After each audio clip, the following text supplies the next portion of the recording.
Hi, and welcome to this virtual CRESS event as part of the Productivity During a Pandemic series. I'm Dr. Michelle Dion. I'm an associate professor in political science and the academic director of CRESS, the Center for Research in Empirical Social Sciences at McMaster University. I want to begin by acknowledging that McMaster is on the unceded territories of the Mississauga and Haudenosaunee nations and within the lands protected by the Dish with One Spoon Wampum Agreement. Today, we are very privileged and lucky to have with us two incredibly dynamic and accomplished researchers and scholars in a presentation about 10 practical tips for tweeting, research, and networking. So first we have with us Firas Khalid. He is a medical doctor with a PhD in health policy, and he's currently a research manager at Evidence Aid and has previously worked as a researcher at the Research Unit on Humanitarian Stakes and Practices at Doctors Without Borders, and an incredibly dynamic person and very accomplished researcher as well. We also have with us Ahmed, who is a PhD candidate in the health policy program at McMaster, where he is an RA in McMaster Health Forum Impact Lab, and he's also a Wilson leader. And very also accomplished researcher at the stage of his young research career, and a dynamic Twitter personality. So both are whip smart and very effective users of Twitter to cultivate both a professional identity and personality online and to network, as well as promoting research. And so we're very excited to have them with us so that we can all learn from their experiences. I'm handed over to you. Okay. Firas? Yep. Yeah, I'll start. Not a problem. I'm just going to share my screen. Hi, everybody. It's actually really nice. That introduction sort of humbled me in a way and made me, I don't know if you could see how red I am because of the tan from the summer, but I definitely turned red a little bit. That means a lot to me. I'll be very full disclosure here. At the beginning of this, I was not sure why I was asked to present on this topic when Ahmed is in the same league as me, because to me, he's the king of Twitter. I always joke about that he has insane following and avid fans who like are very keen to his tweets. So I'm a humble tweeter, but I use it in my own way. So today what I really wanted to do is just quickly to share with you some practical tips that I've learned over my journey with Twitter. It was definitely a learning curve for me. So I just want to get straight to it. And I see familiar faces. Katie is on the call too, and Liz. I just want to send my regards and welcomes to all of you. And thank you for joining us on a Friday day. It's end of week for me. So the first tip I will say, I thought a lot about it this week. I was like, what can I share with everybody that sort of stems from my own experience? So what I'm going to do is just give you the tip and show you an example of it. And hopefully that will give you some insights. I actually even reached out to some of my colleagues who've been doing this for a long time, who have insane followers, to say what they would like to share. So some of my tips are actually coming from my colleagues who've been doing this for a long time. The first one is stay on brand. And I joke about that because I have a friend in Geneva where I used to work at WHO who used to always tell me, you know, when I wear an outfit that wasn't the nicest outfit, he'd be like, this is so off brand for you. And it stuck with me for years and years, this idea of branding. Like, this is not your brand, you know. You dress a certain way, you act a certain way. And so Twitter is the same. It's a social platform that is an indication of who you are. I learned that the hard way because when I first started Twitter, I was contemplating whether to start posting about like the meals I make or the trips I'm going to go on. And then I realized it wasn't really my brand. My online media brand is the picture I'm showing you at the bottom. I'm an MD, a health policy PhD, a Queen Elizabeth Scholar, a Daily Fellow, and an Emerging Voices Global Health. And by that, I mean, those are my brands. And this is what I try to promote on my Twitter. So a good practical tip for everybody who's looking for like, and Ahmed will present a very drastic different viewpoint on that. His brand is different than mine, which I think is the nice thing about having both of us present. If it doesn't fit into one of those brands for me, I don't tweet about it. I don't post about it. And it has been my guiding force throughout it because I almost always want to post about my 5K run and that insane time I got. And then I hold myself back and I was like, I don't have runner on my profile. I'm not a runner. That's not my brand. I run for fun. So it doesn't fit in. So it made my job easier, my life easier. And I use my other social media platform for those. So my Instagram is private. I post about my crazy stuff that I do in life personally. Second one is promote your work. I think that's like an obvious one, but it's important. I think that a lot of us, especially when you're at the level of more senior professorships, you get really, really busy and you forget to tweet about your stuff. It happened to me at I'm a lot earlier in my career, so I don't have as many things to promote. But even at my level, I find sometimes I forget to tweet about this course or this great paper that got published about me or this article. So my point is like really make sure that whenever you know an article is about to get published, you promote it. And if there's any work about you, promote it. Also, a good tip on promoting your own work is Google yourself. As simple as that sounds, Google yourself. I find that often people write about me articles that I wasn't really part of. Like they didn't ask me for it.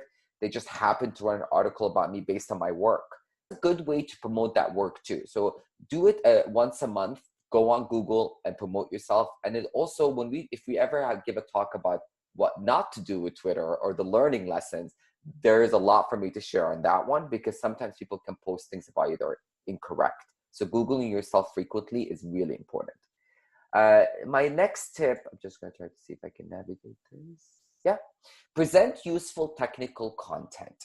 And what I mean by that, you want your Twitter to be a balance of your own promotion, of your own work, but also of other useful tips. I always draw on like Meredith Vanstone, one of our faculty members at McMaster. She's really good about tweeting things that are useful for me in qualitative research. She'll tweet about like practical tips or job opportunities. Michelle Dion, you do the same. And many of our faculty members I follow avidly because I'm looking for that useful content. But again, it goes to my first practical point. It has to relate to my brand.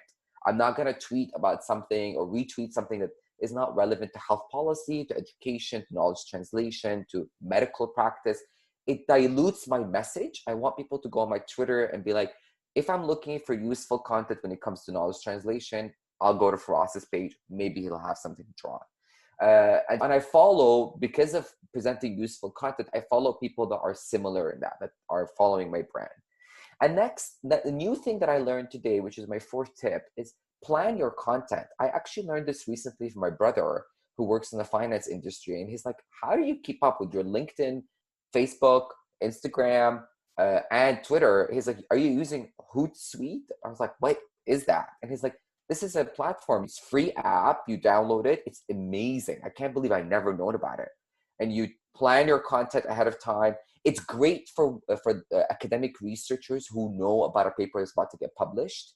And they will tell you like, oh, we're going to publish a paper in 2 days. So you could spend 2 days planning that tweet and post and schedule when that tweet will happen. And it's nice because it just does it for you automatically. And now I actually use it more frequently because it's standardized across my platform. So if you're one of those people that has Twitter, Facebook, Instagram, and LinkedIn, this is a great one to use.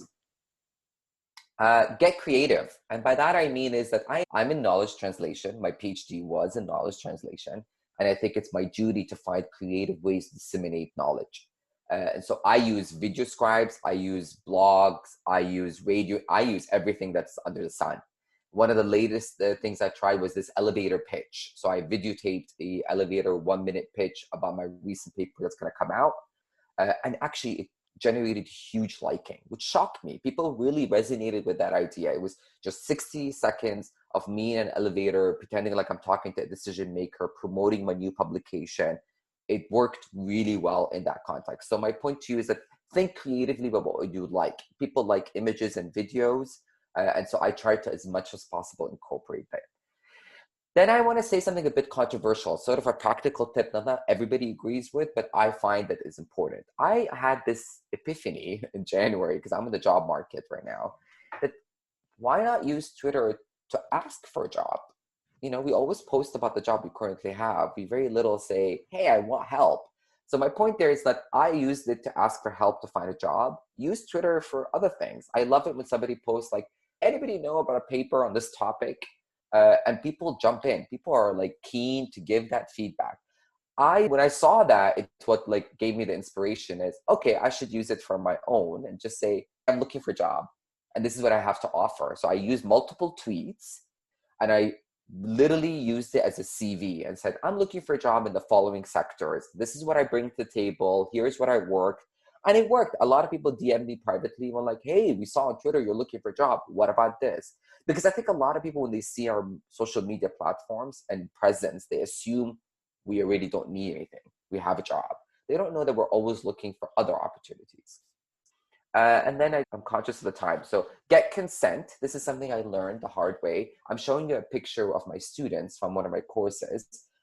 Please make sure if you tweet anything about that involves people, humans in the picture, always make sure you get a consent, preferably a written one.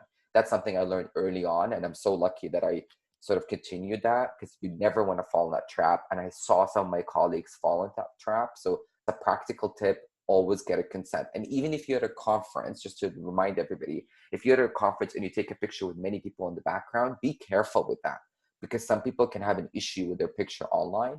So my advice always is that if you don't have consent, don't post people's picture. And one of the last ones I want to share is you learn as you go. I tried to pull my first tweet ever from 2016, and this was it.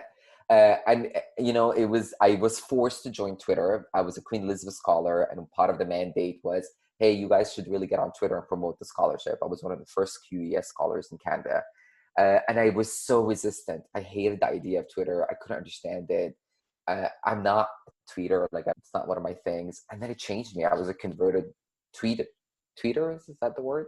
And I loved it. It was an enjoyable journey. And now I've been learning as I go. So if I have a lot of colleagues who I force them to join Twitter, literally I would sit with them and be like, nope, we're opening your Twitter account. Because I think if you're an academic or you're a researcher or you're in this world of policy, you need as many platforms to promote yourself. And Twitter is allowing that for me without having to hire a company that I don't have the money for. My last two ones are simple. Know to your audience, because my audience are researchers, academic people, policy individuals, decision makers. And knowing that really helps guide whatever I want to post. And finally, a very practical tip for me has been that my Twitter is my CV. I honest to God, every time I want to update my CV, and I don't know about all of you on this call, but often I forget to update my CV. And when I need to apply for something, I actually just go on my Twitter, because it's serving as a really nice time frame of when I did things, when I appeared in the media, when I published papers, when I presented a course. And because of that, now it also is a constant reminder to me, like, tweet about it. Tweet about it so you have it there. It's there for life, people. And I've actually recently had somebody who applied for a consultancy job said, I don't know if I need your CV, I'll just go on your Twitter. And it made me smile. And I said, wow, okay, great, thanks. I really didn't want to have to send my... I want to stop there, allow Ahmed, because I really think that he has insane insights that I learn from daily. So, and I'm open to the discussion afterwards. And thank you for the opportunity to present here today. It's something that I take very happy to do. So thanks, Michelle. Thanks. Perfect. Well, thank you. The check's in the mail for us for that intro. Just to introduce myself again, I'm Ahmed. Ahmed, not fully Ahmed Noor. I only hear my full name when I'm in trouble. So, so the reason, before I get into this, the reason I got into Twitter were for three reasons, simply. One was to keep up with the news. I find it that sometimes you learn and hear about the news on Twitter faster than sometimes as it happens. So that was one of the things that drew me to Twitter. The other one was the opportunity to get an audience. With Twitter, you can join conversations, you can use hashtags, and so many people outside your bubble can hear you. And the next is what I really enjoy about it is you find a community, and not just in academic world, but non-academic. And that's the one thing that keeps me on there. And you'll understand when I explain how I use it. So overall, my goal approach to this presentation is to share how I, in terms of themes, online branding and branding itself, tips for networking, research promotion, and some pitfalls that I may or may not have fallen into, and show you some sample tweets. First and foremost, as Firas mentioned, is branding. I approach Twitter differently than him. I use Twitter to showcase and share all of me. So not just academia. So whether it's sharing a research paper that I'm interested in, or something I've written, or just to vent about my Lakers or argue with someone about Kobe Bryant.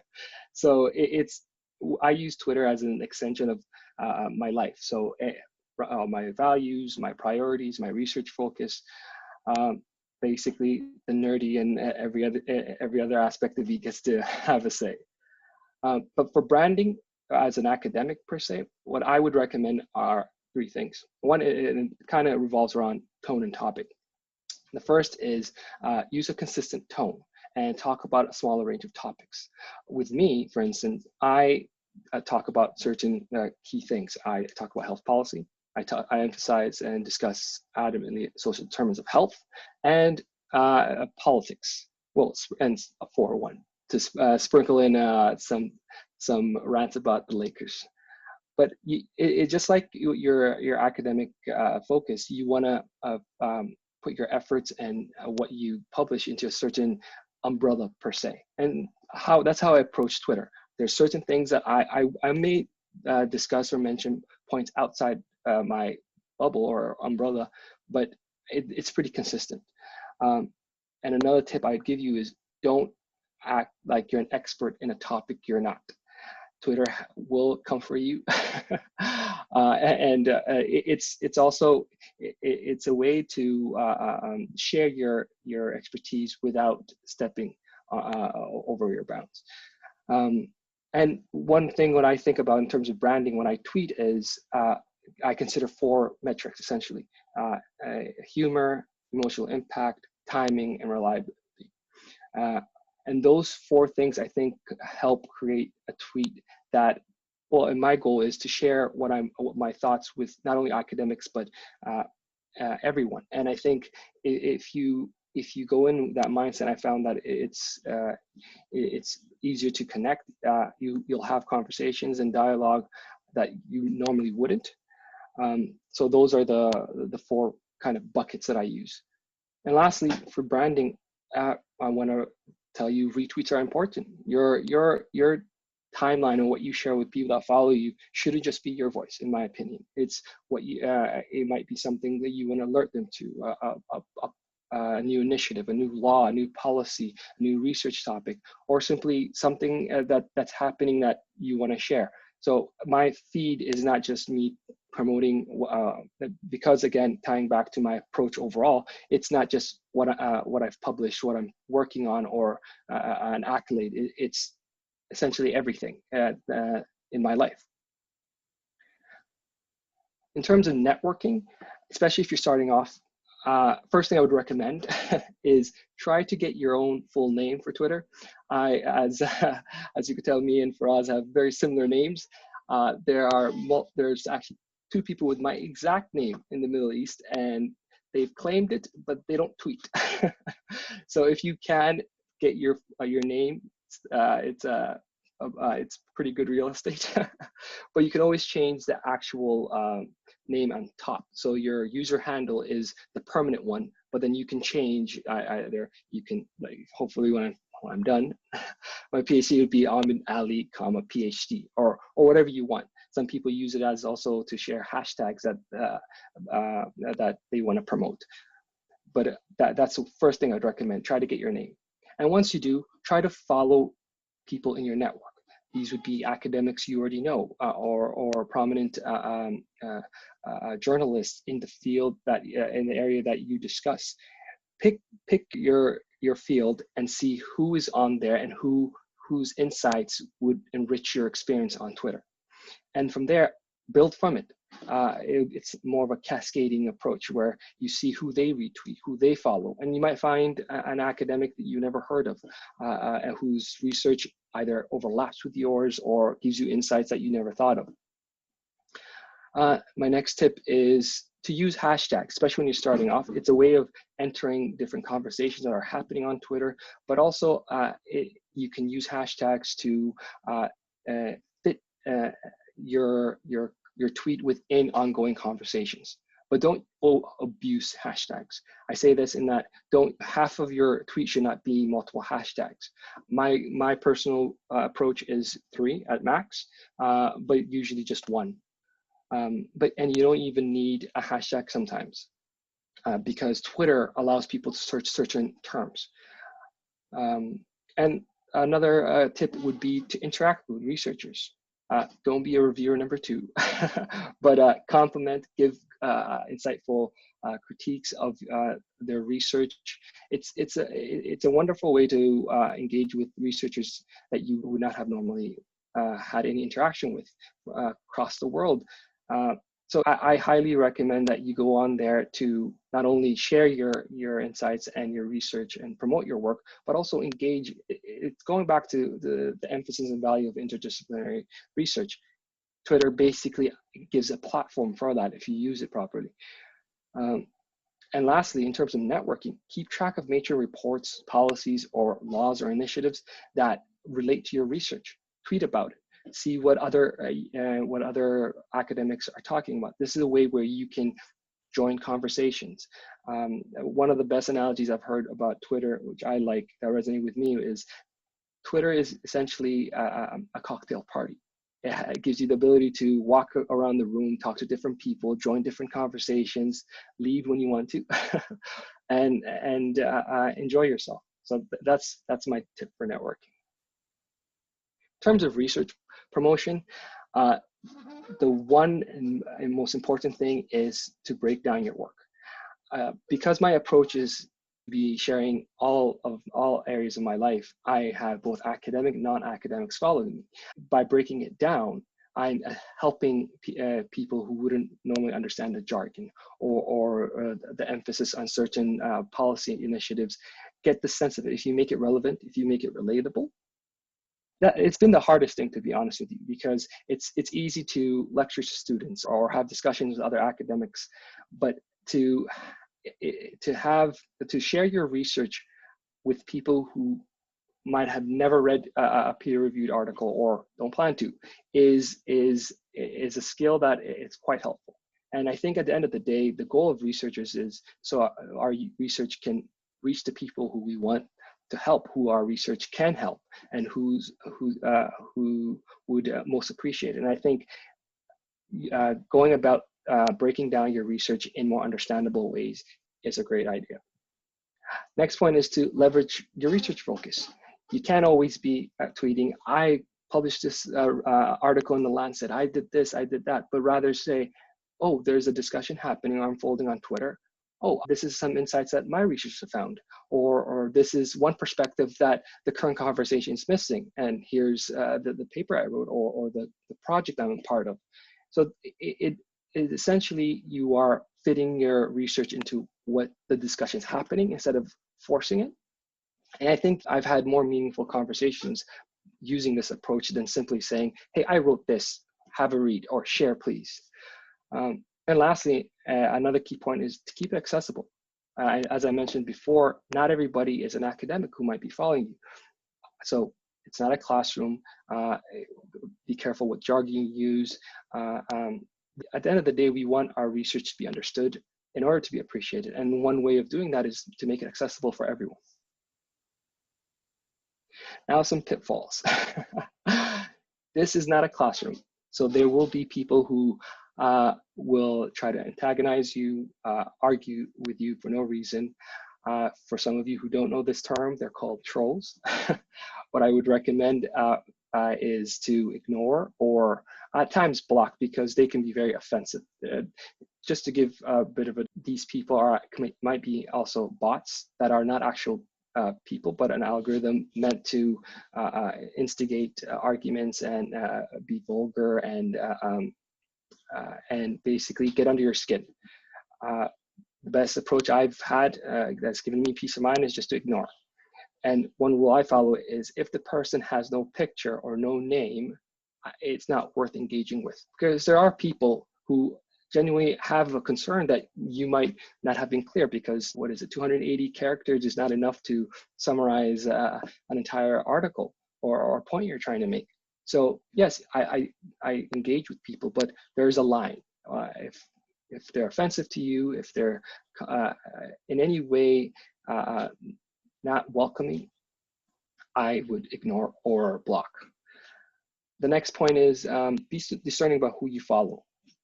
Simply following the best, the most well-known academic or researcher is great, but you might be missing insights. You might, I follow institutions, I follow journalists, which by the way, that's one tip I would recommend, is to follow journalists and not not the newspaper or journal itself, because journalists give you insights that they wouldn't say in their own piece. Oh, and they also give their insights into other articles, so you learn more. And lastly, and this comes to your approach, you can use Twitter privately, meaning have it locked and only what you tweet is being seen by who follows you, or you can have a public Twitter. I go by using a public Twitter. It just means don't tweet anything you wouldn't want to hear in a deposition.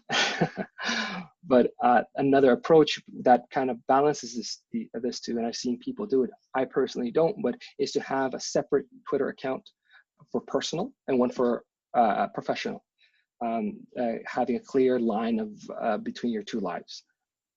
But then again, that is totally up to you. So some sample tweets. This is one tweet I had the privilege of representing Canada this year as a Commonwealth student delegate, and I got to write a piece on it, and I wanted to share it. And it so happened that day, as you know, Twitter has different hashtags. That day was Education Day, and I used that to share a personal side of me, and to also discuss the impact of education ties into what I wrote, instead of just saying, hey, I wrote this, please read. So that's one way of entering and taking advantage of the ongoing conversations. Next is the importance of having very relatable, very well, and the importance of timing, seeing how with all that is unfolding on Twitter, what you tweet and what times you tweet can have a huge impact. This is a common phrase that's used in protest, and it kept coming to mind with all that's developing, both here in Canada and the United States with race relations, and it kept coming to mind, so I tweeted it. And because it was relatable, because it was well-timed, and it had that emotional component, it went viral. You get a lot of comments from different people, and people even have full conversations. If you ever get a viral tweet, that's one thing I did not know. You get a lot of notifications. Next is sharing different research, combining them into one, which is, I love to do this when I want to explain a concept or share an article and break it down using a thread. A thread is a series of tweets that helps you expand upon in a connected way your thoughts. For this one, for example, I wanted to talk about public health and how the presence of racism. And instead of saying this article said this report said this, I combined everything in a very relatable conversation. And that's one of the things that ties back to how you approach the tone and topics. I strive for a conversational approach, so that it's like getting a seat at the table and just chatting. Lastly, I want to show you a perfect example of how I share a tweet in combining different facets into one. For instance, I wanted to talk about here the impact the COVID-19 pandemic has had on different communities, but I also wanted to best situated within the conversations that are happening, and then share my own thoughts. So as you can see, I talked about who it impacts. I talked about the recovery plans, which was at the time something people were talking about, and then I added my own. It's pretty segmented, but this is the approach I use for single tweets, where I want to both combine research, piggyback on a conversation that's happening online, and then share mine. And that's it. I hope I haven't lost anyone. No, excellent. Thank you both. Now we have time for discussion. If there's anyone that wants to ask a question. Well, I'll start with one hopefully easy question, which would be, some graduate students and academics might think that Twitter is a waste of time. And so I was wondering if each of you could maybe describe one professional opportunity or connection, or one thing that kind of was unexpected, or that an advantage or an opportunity that you got because of Twitter, besides this talk. Something that you wouldn't have thought would happen because of Twitter, but did, that kind of helped you professionally in your development as a career. Sure. Do you want to go first, or should I go No, first? go ahead. Yeah, go ahead. One thing that comes to mind is I was fortunate enough to host a podcast in our program, and our first guest speaker was Professor Stephen Morgan at UBC, and I'm a huge fan of his. And hopefully he sees this somehow. But in approaching him and talking to asking him to be a guest, it was funny when I was talking. He said, "Yeah, of course I know you. How's your vacation?" Because he follows me on Twitter, and I did not know that. So there was a good icebreaker, and it helped us land the guest speaker because he knew me from Twitter. Mm-hmm. That's great. For us, do you have an example? I have a lot of examples. I'm trying to think of the best one. I think for me, it comes to Andrew Picard. I don't know if any of you know him, but he's yeah. So for me, for some reason, I became on his radar because of my Twitter account. And so he shared with me his personal email address, and I email him when I have an article coming out, and he tweets it right away. Or if there's, I need to get a hold of somebody at the Global Mail, which are exceptionally difficult to get a hold of, I go through him. And so it's nice to have, one of the best, if not the best, health policy journalists in the country as a close sort of colleague. And he's been so supportive of everybody's work. So, and if it wasn't for my Twitter, I don't know if that would have happened. So I'm very grateful for that opportunity. Mm-hmm. Excellent. Allison, do you have a question? I do. I was curious about the balance of pre-planning using something like Hootsuite, and then also being relevant and kind of timely. One of the things that has really kind of kept me off Twitter is a sense that I don't feel like I have the time to be as up on all of the conversations on Twitter that I might want to engage with. And I don't want to put something on that isn't relevant. So I think it's probably just psyching myself out. But I was curious about that tension of pre-planning and being engaged and present. I guess I'll answer that. I agree with you. So actually, one of my practical tips is about being timely. I was going to say, make sure you post things that are relevant to current news. I think for me, it's way too much stress. So Allison, my advice would be, don't pressure yourself to be on the current news. Think about my first practical tool, which is be on brand. So if my brand is not to be on the most current up-to-date news. I'm not a journalist. That's not my business. I can never keep up with that. I publish things or tweet things that are relevant to my work when it is time for me to do so. And here's another thing I'll tell you on the timely thing. I used to have this I'm a Scorpio. I don't know if you believe in horoscopes. I am too. Yeah. And I'm all about fast forward, let's go, let's do it big time. And this pressure is insane to be I need to tweet it now. And then I sort of had to calm down. And luckily, my partner and my family and my friends were you need to just take a chill pill. You don't need to tweet about this right now. You can wait till Monday to tweet about it. And so the timing of when you post things on Twitter has become a whole new narrative that changed my approach. And by that, I mean is that I don't tweet on the weekend. Nobody's, I feel is following it from my audience. My target audience are checking Twitter during their work hours. So I tweet either 9, 12, or latest 4 p.m. because I had to understand who are my audience and when they're looking at it. So my advice to you is that don't let the pressure of timely things get into it. On the contrary, use it to your advantage. So sometimes something will get published about me. I don't necessarily tweet it right away. I just hold on to it because I limit myself to 1 tweet a day at most, if I even have something to tweet about. And I will hold on to things. I'll be oh, okay, I'll tweet about this in 2 days. I'll give them something then, because you don't want to. I made that mistake early on where I would 7, 8 tweets in 1 day. And I'm people just are so sick of seeing me in their feed.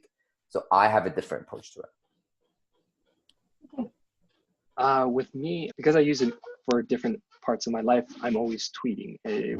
But for academic, there are, like Firas said, there are certain times you should tweet, in the morning, Monday to Friday.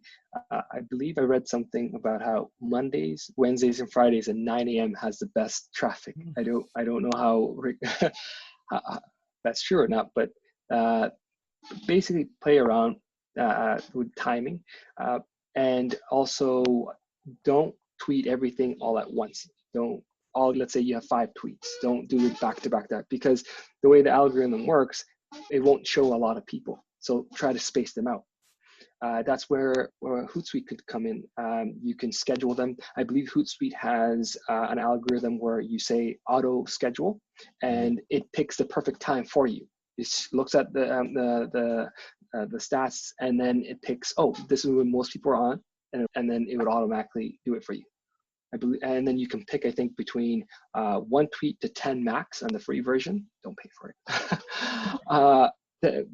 1 to 10, and I'll set whatever days you want. You can, like Firas has done, you don't have to tweet on the weekend. So that's one way. I'll also add to that, just we're in changing times right now. People are working from home. All those algorithms, 3 p.m. on a Wednesday, like Michelle said, which I've read before too. I've read so many articles about when is the best time to tweet. Honestly, they're all BS. Like, I think that right now we're all working from home. People, I think of yourself. So when you're going to work, you're in public transport from 8 to 9, you're checking Twitter. You get to the office, you're making your coffee, you're probably going on Twitter, and on your lunch break. That's not the case anymore. People have hours all over the day. So I think right now, in the middle of COVID, all rules are off when it comes to Twitter. I find people are all over the map. So my advice is actually use that to your advantage. People are checking Twitter all throughout the day. And also, I have a global audience. I sound really pretentious when I say that, but I just realized that as I said it out loud. But a lot of my followers are in the Middle East, where I'm from. So like, I find that their time zone is so different that like my 3 p.m. is not theirs. And so it doesn't matter. Sometimes I think about it consciously. If I'm posting a tweet that's very relevant to the EMR region, the Eastern Mediterranean region, I actually will look up their time zone to coordinate it with theirs, not mine. So think about your audience in that sense too. Like, who are you trying to really get here? If it's something relevant, like sometimes I tweet in Arabic, and that's for my Middle Eastern people. So like, I'm not interested in them in Canada. I'm interested in there. Cheryl, you have a question? I do. Thank you. And thank you for unmuting me. So I have very different experiences with Twitter versus Facebook. My mom is not on Twitter. So for me, most of the fun for me is embarrassing her. To make sure that if I'm on Facebook, a lot of it, I'll post it and say how embarrassing this is going to be for my mom, and maximum effect is always yes posted. But Twitter is very different for me. So Twitter, I find, and this goes back to your question about asking for employment or any I guess any hints or any opportunities like that.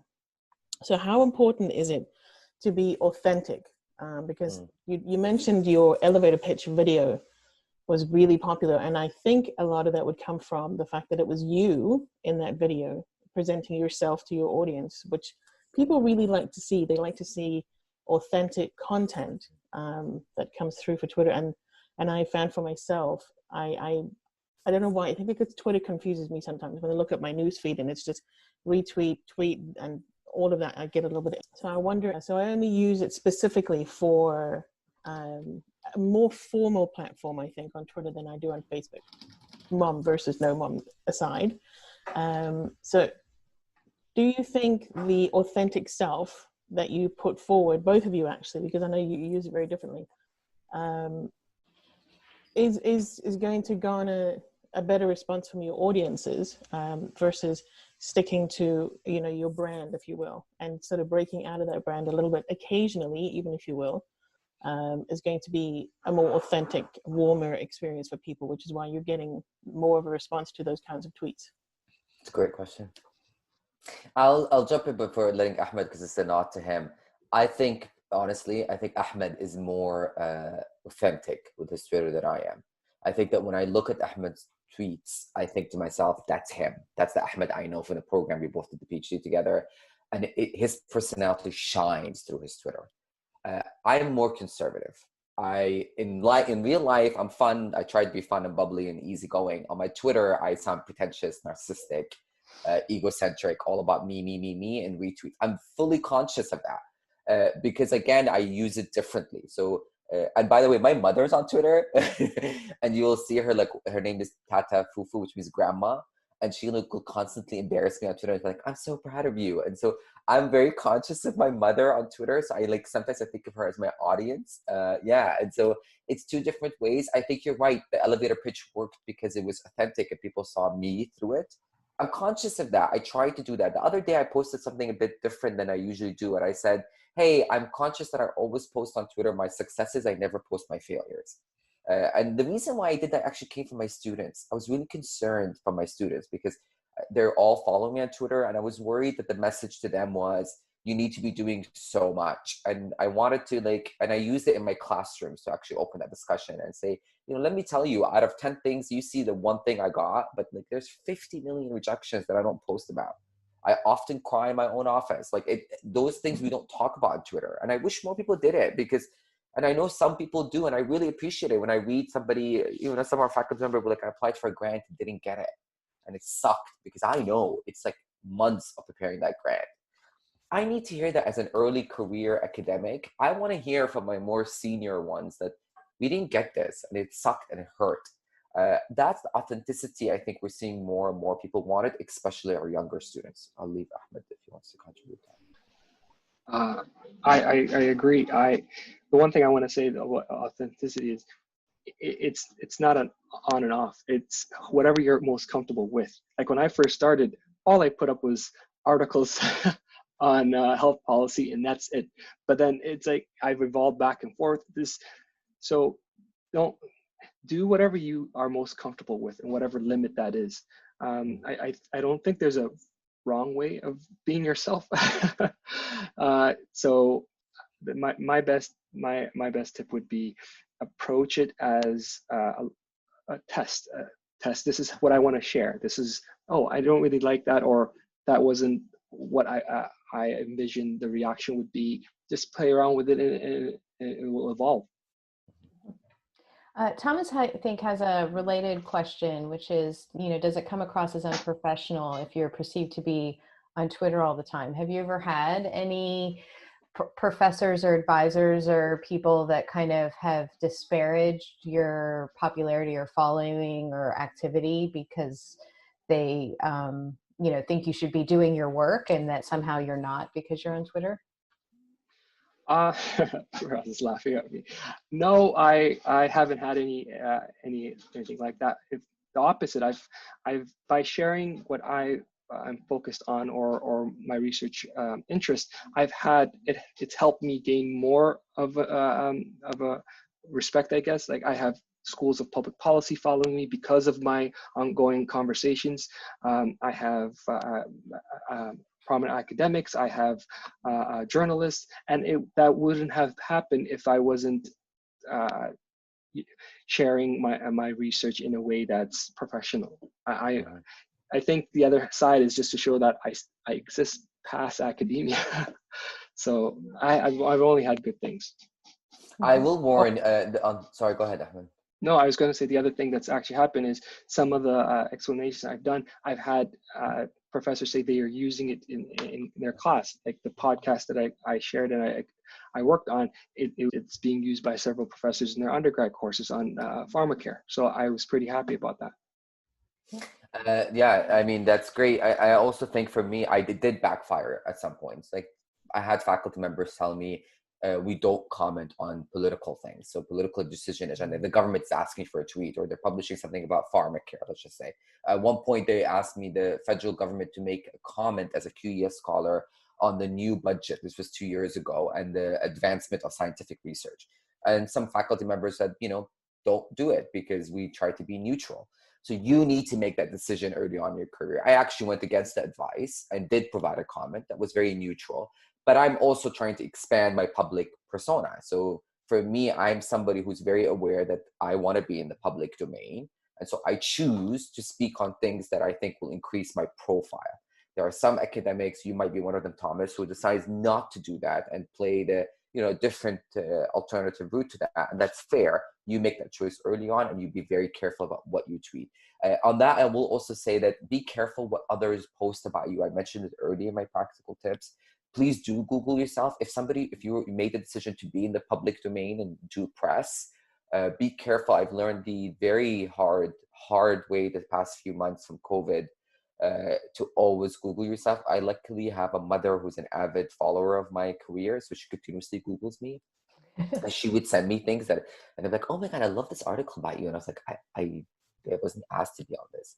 And people can say things that are not factual about you. So my point to you is that, yeah, be careful about how you are portrayed online. Excellent. Thank you.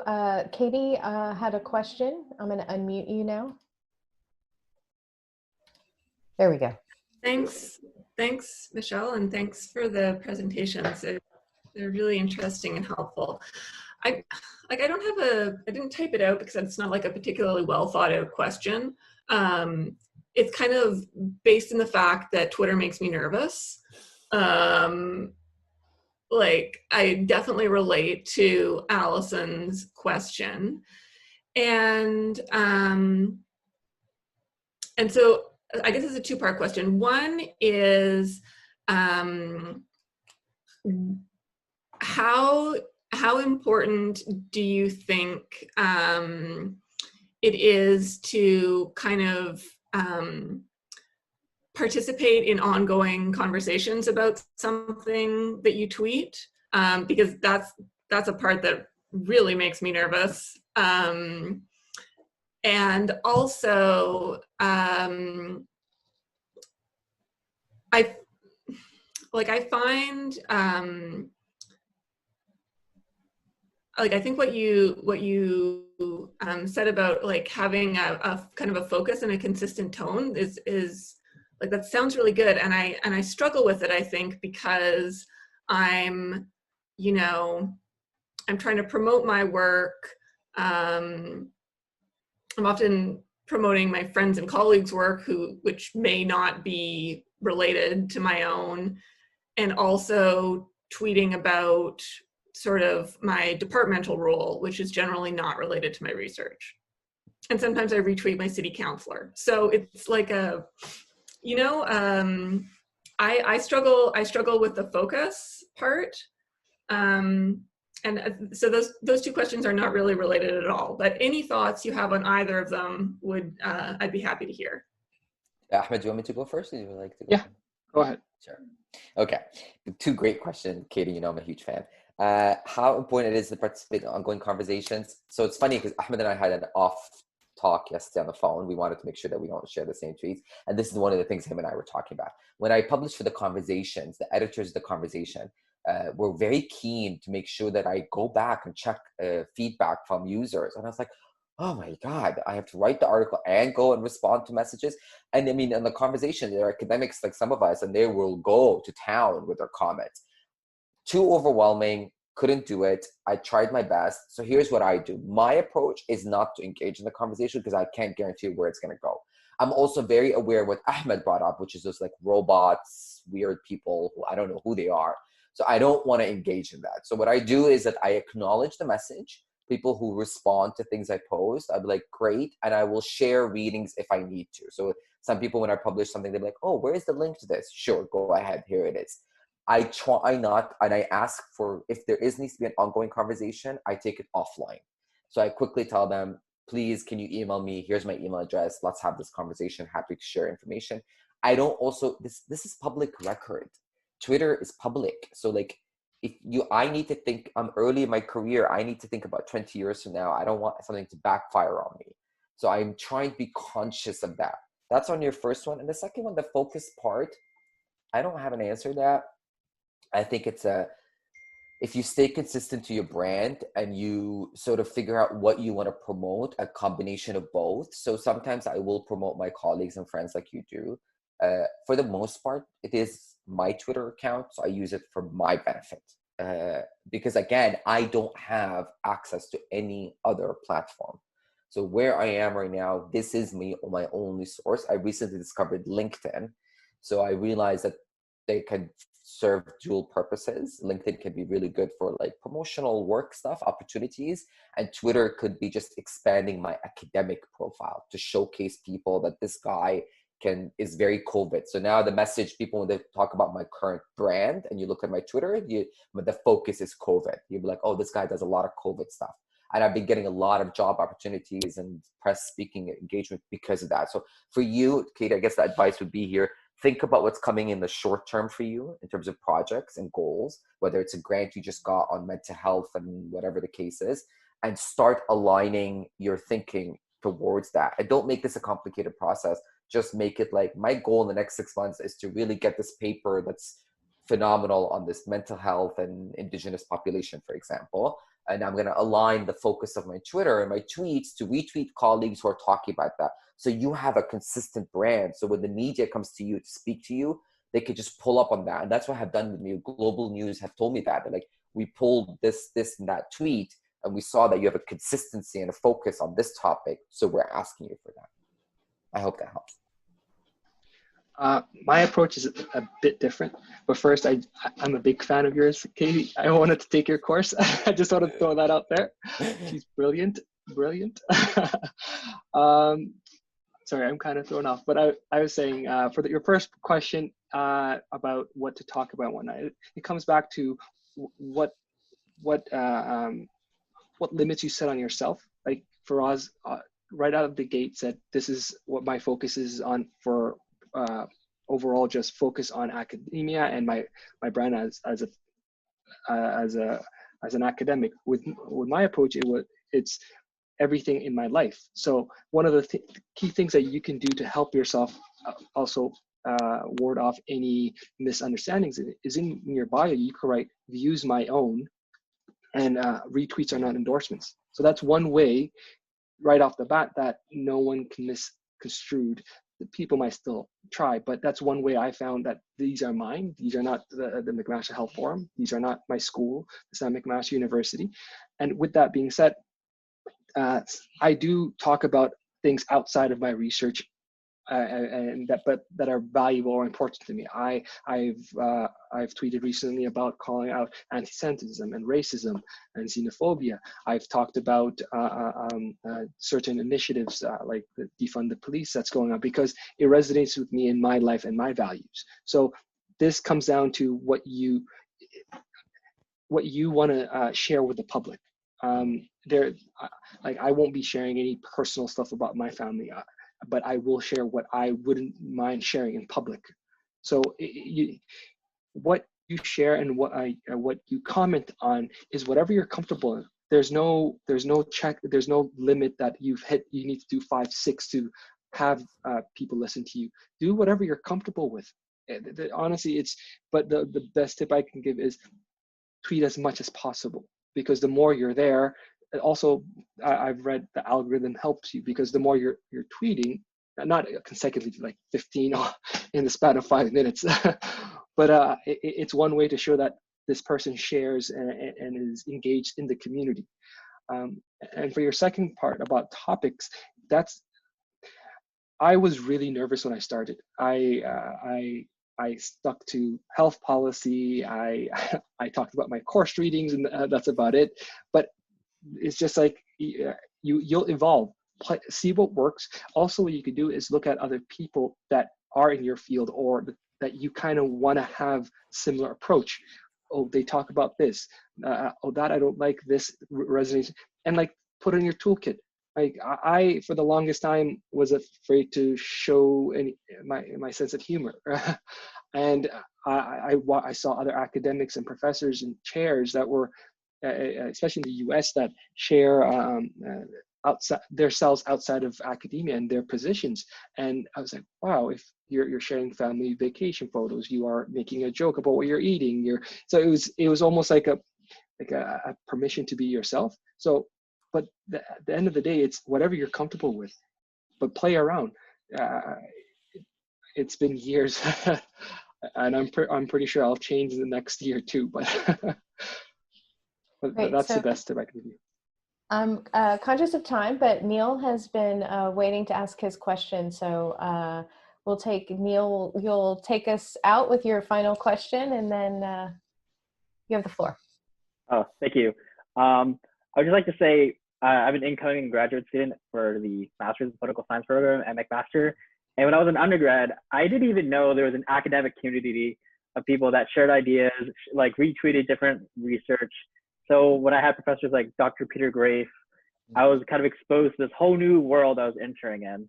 And I guess one of my main questions now is what kind of strategies do you implement to chime out Twitter when you need to focus on something very pressing, such as your dissertation or research paper?